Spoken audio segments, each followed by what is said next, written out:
30 جون کے بعد جن کے اقامے ایکسپائر ہے کیا ان سب کے حروب ہوں گے؟ یہ ویڈیو آپ دوست پورا دیکھیے تو انشاءاللہ تعالیٰ آپ دوستوں کو سمجھ آئے گا. جو میں نے میرے تحقیق کے مطابق انشاءاللہ ایسا کچھ نہیں ہونے والا ہے. آپ دوست ویڈیو پورا دیکھیے. دیکھیں دوستو، آپ کو پتہ ہے وزارت العمل نے ایک اعلان کیا ہے کہ 30 جون کے بعد جن کے بھی اقامے ایکسپائر ہے وہ 2-3 پوائنٹ میں اس ویڈیو میں آپ دوستوں کے ساتھ بیان کروں گا، اور ویڈیو کو پورا دیکھیں اور لائک شیئر ضرور کریں تو آپ دوستوں کو پتہ چلے گا. دیکھیں دوستو، پہلے پرانے پہ بات کرتے ہیں کہ جب کسی کا اقامہ ایکسپائر ہوتا تھا اور وہ کسی نئے اسپانسر کے پاس جاتا تھا تو ان کے جو پرانے جو گورنمنٹ کے فیسز تھے، مکتب عمل، جوازات کے فیس وغیرہ، وہ تمام نئے کفیل پہ آتے تھے. ان کے سسٹم سے نکل کے وہ نئے کفیل کے ذمے آتے تھے، ان کے سسٹم میں شو ہوتے تھے. اب جو نیا سسٹم آ رہا ہے، یعنی 30 جون کے بعد جیسا وزارت العمل نے کہا ہے کہ 30 جون کا ٹائم دیا گیا ہے کہ اس وقت تک جتنے بھی کمپنی اور اسپانسر ہے وہ اپنے جن کے بڑے مہینے ہیں وہ اپنے عملاء کے، وہ جتنے بھی ان کے عمال ہیں، ورکرز ہیں، ان کے اقامے رینیو کر لے. اگر وہ رینیو نہیں کریں گے تو وہ عمال ان کے سسٹم سے خارج ہو جائیں گے. یہ نہیں کہا ہے کہ میں نے بھی اس پہ ایک ویڈیو بنایا تو اس کے لیے معذرت خواہ تحقیق نہیں کیا تھا.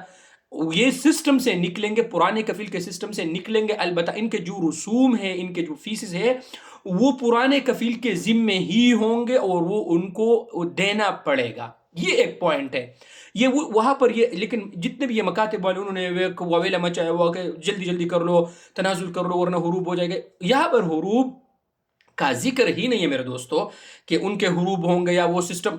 یہاں صرف یہ پوائنٹ ہے کہ اگر آپ 30 جون کے بعد آپ کا ٹرانسفر نہیں ہوا اور آپ کا مطلب اقامہ رینیو نہیں ہوا تو آپ کے جو پرانے رسوم ہیں وہ پرانے کفیل کے ذمے ہی ہوں گے اور آپ اس مؤسسے سے نکل جائیں گے.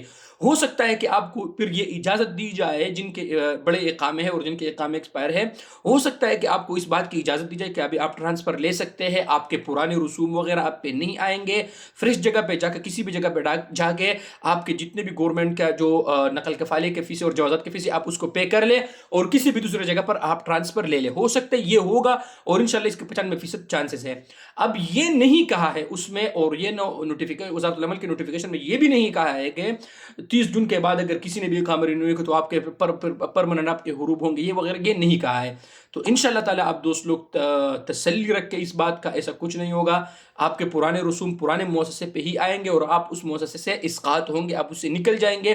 ہو سکتا ہے پھر آپ دوستوں کو اجازت مل جائے کہ آپ دوسری جگہ پر ٹرانسفر لے سکتے. تو انشاءاللہ تعالیٰ دوستو آپ لوگ بالکل فکر نہ کریں. اور دوسرے جو امپورٹنٹ پوائنٹ ہے وہ یہ ہے کہ فرد مؤسسات کے حوالے سے، تو اس حوالے سے بھی انشاءاللہ خوشخبری آئے گی، آپ دوستوں کے ساتھ میں شیئر کروں گا. کوئی فکر کرنے کی ضرورت ہی نہیں ہے.